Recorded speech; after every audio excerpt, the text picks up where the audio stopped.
আসসালামু আলাইকুম। প্রিয় দর্শক, আজ একটা বড় ঘটনা ঘটেছে।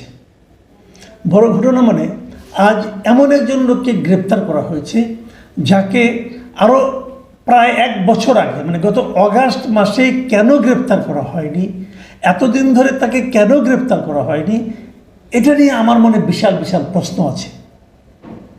এবং আমি মনে করি এই লোকটা বাংলাদেশের গণতন্ত্রের জন্য প্রথম যে বৃক্ষটা রোপণ করা হয় সেই বৃক্ষটা উনি রোপণ করেছিলেন।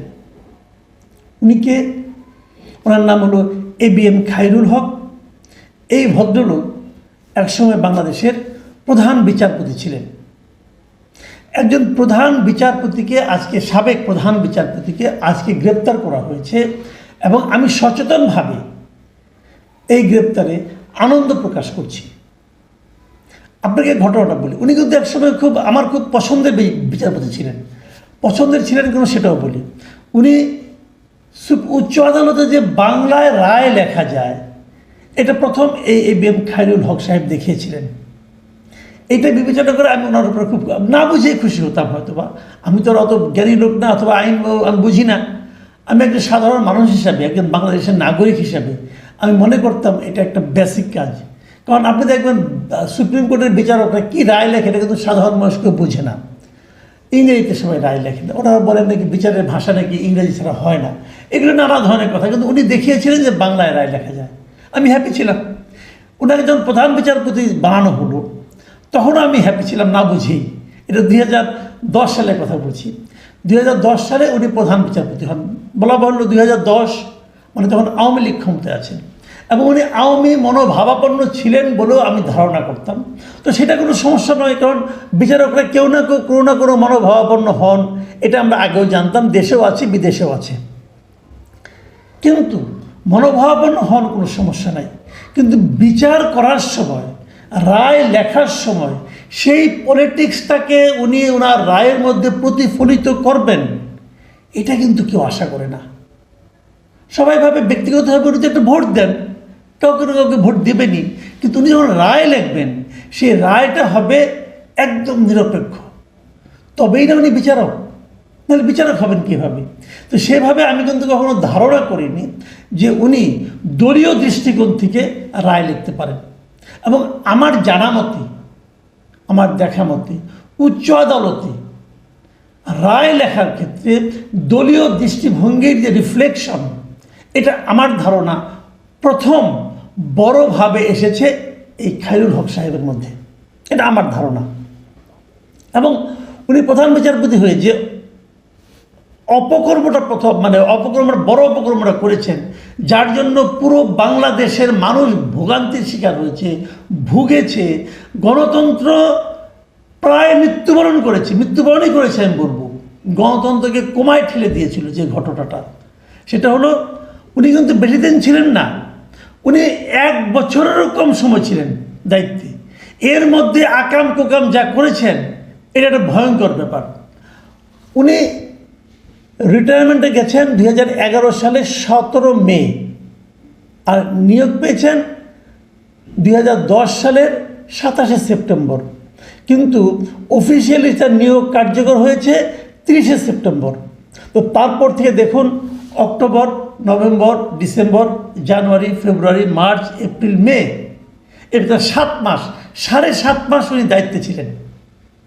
এই 7.5 মাসের সময় উনি যে ভয়ঙ্কর কাজটা করেছেন সেটা হলো, যেটা নিয়ে আজকে আলোচনা করছি, আমাদের যে একটা তত্ত্বাবধায়ক সরকারের যে একটা নিয়ম ছিল, নির্বাচন হবে তত্ত্বাবধায়ক সরকারের অধীনে, এই নিয়মটাকে উনি বাতিল করে দিয়ে গেছেন। উনি রায় দিয়েছেন যে তত্ত্বাবধায়ক সরকার থাকার কোনো দরকার নেই। এবং এই যে রায় দিয়েছেন, রায় দেওয়ার কিছুদিন পরে ওনার রিটায়ারমেন্ট হয়ে গেছে। এবং রিটায়ারমেন্ট হওয়ার পর 16 মাস পরে উনি সেই রায়টাকে লিখিত আকারে প্রকাশ করেছেন এবং সেখানে উনি বলেছেন যে তত্ত্বাবধায়ক সরকারের যে বিধান এটা নাকি অপ্রাসঙ্গিক ও অসাংবিধানিক। এই রায়টা উনি প্রকাশ করেছেন এবং এই রায়ের উপর নির্ভর করেই কিন্তু 2014 সালে তত্ত্বাবধায়ক সরকারের ছাড়াই ক্ষমতাসীন যে দল আছে তার অধীনে নির্বাচন অনুষ্ঠিত হয় এবং সেই নির্বাচন বিএনপি বর্জন করার কারণে একতরফা নির্বাচন অনুষ্ঠিত হয়। 152 না 53টা সিটে মানে কোনো নির্বাচনই হয়নি, বিনা প্রতিদ্বন্দ্বিতার সরকার হয়ে যায়। 2018 সালে একইভাবে ক্ষমতাসীন দলের আপনার শাসনামলে নির্বাচন হয় এবং সেই নির্বাচনে আপনারা সবাই জানেন যে দিনের ভোট আগের রাতেই হয়ে গিয়েছিল এবং 2024 সালেও একই নির্বাচন হয়। মোদ্দা কথা যে খায়রুল হক সাহেবের এই এক রায়ের কারণে বাংলাদেশ থেকে ভোটাধিকার বলতে যে একটা অধিকার আছে জনগণের, এটাই উনি ভুলিয়ে দিয়েছিলেন এবং একটা সরকার কীভাবে স্বৈরাচারী হতে পারে তার বিষটাও উনি এই রায়ের মাধ্যমেই বপন করেছিলেন। সেই বিচারে আমি মনে করি যে খায়রুল হক সাহেবের মতো এত গণতন্ত্রের জন্য এত মারাত্মক ক্ষতির কাজ আর কেউ করতে পারেনি। এই যে উনি কাজটা করলেন 2011 সালে চলে গেলেন, যাওয়ার পর এই সরকার খুশি হয়ে তাকে কি করলেন 2013 সালে মানে 1 বছর পরে 13 সালে জুলাই মাসে ওনাকে আইন কমিশনের চেয়ারম্যান নিযুক্ত করলেন 3 বছরের জন্য।